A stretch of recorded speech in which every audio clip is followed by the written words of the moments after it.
ശബ്ദബ്രഹ്മം, അതാണ് ഈ വേദമന്ത്രങ്ങൾ ഇങ്ങനെ ജപിക്കുമ്പോൾ കിട്ടുന്നതിന്റെ ഒരു സുഖം. മനനം ചെയ്യുമ്പോൾ ഉയർത്തുന്നു പറഞ്ഞു. വേദം പഠിക്കാൻ ചെന്നാൽ കുട്ടിക്ക് ആദ്യം പഠിപ്പിച്ചു കൊടുക്കുക ഗായത്രിയ. 4 വേദങ്ങളിലുമുള്ളതാണ് ഗായത്രി മന്ത്രം. എന്താ ഗായത്രിയുടെ പ്രത്യേകത?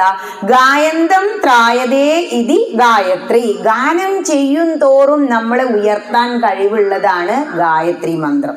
നിങ്ങൾ ആ ഒരേ സമയത്ത് ഒരു ലളിതാ സഹസ്രനാമം ഒന്നും വേണ്ടെങ്കിൽ ഇപ്പൊ ജ്ഞാനപ്പാന മതി, എനിക്കൊന്നും അറിയില്ല ടീച്ചറെ. കാരണം ഞാൻ പറഞ്ഞില്ല, ഈ വിരല് പോലെയാ, പലരും പലതരത്തിലാ, പല സ്വഭാവക്കാരാ. നമുക്ക് ചിലപ്പോൾ ഈ വലിയ വലിയ സംസ്കൃത ശ്ലോകമൊന്നും വഴങ്ങില്ല.